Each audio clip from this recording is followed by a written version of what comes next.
چرا مسلمانان در رمضان روزه میگیرند؟ بیشتر کسانی که از چاقی رنج میبرند با رژیم‌های گوناگونی دست و پنجه نرم میکنند.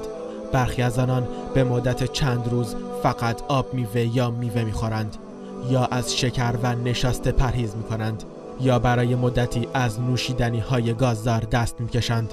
با وجود این، موضوع روزه‌داری مسلمانان در ماه رمضان عجیب و غریب به نظر میرسد. حدود 2 میلیارد انسان در مدت یک ماه به صورت دست جمعی روزه میگیرند.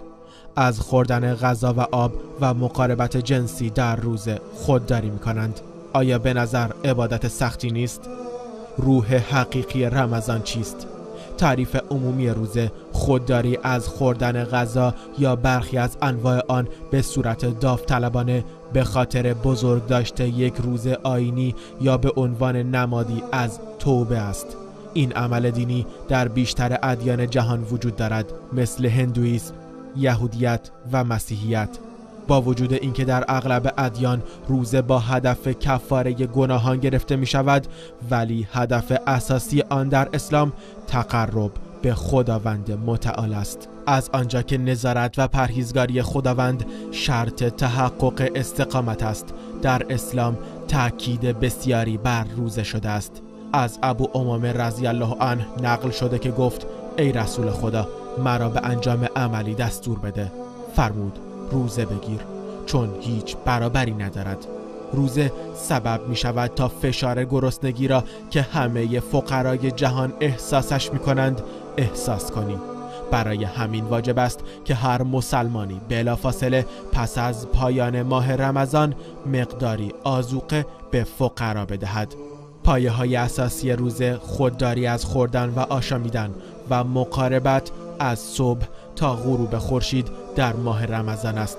سطح بنیادی روزه بدون فرمانبرداری از دستورات الهی از لحاظ معنوی به شخص فایده‌ای نخواهد رساند. از این رو برای پاک کردن درون از گناهان این سطح از روزه کفایت نمی کند. همچنین خودداری از اشباع حلال غریزه جنسی در اثنای روزه کافی نیست. روزه خودداری از اشباع غریزه جنسی از راه حرام را برای فرد در زمانی که روزه نیست آسان می کند. روزه به کنترل بسیاری از احساسات منفی و سرکش که در عقل و روح وجود دارند، مثل خشم، کمک می کند. همچنین روزه به مهار افکار بد کمک می کند.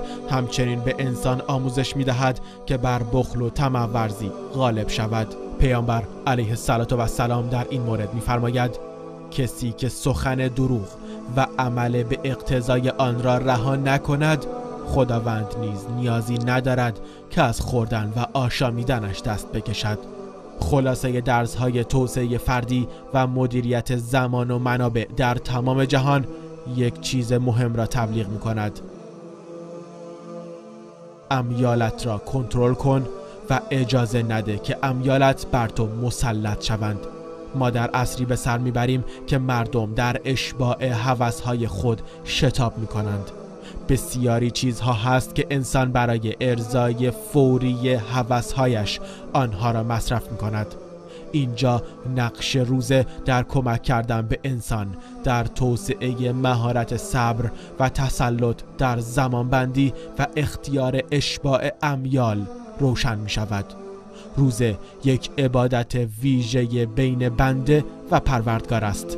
به علت ماهیت خاص روزه، پیامبر علیه السلام از پروردگار نقل می کند که فرمود: هر عمل آدمیزاد از آن اوست جز روزه، زیرا آن از آن من است و خودم پاداشان را می دهم. ماه رمضان است که در آن قرآن به عنوان هدایت مردم و دلایل روشنگری از هدایت و جدایی حق از باطل فرو فرستاده شده است. پس کسی از شما که در ماه رمضان حضور داشت باید روزش را بگیرد.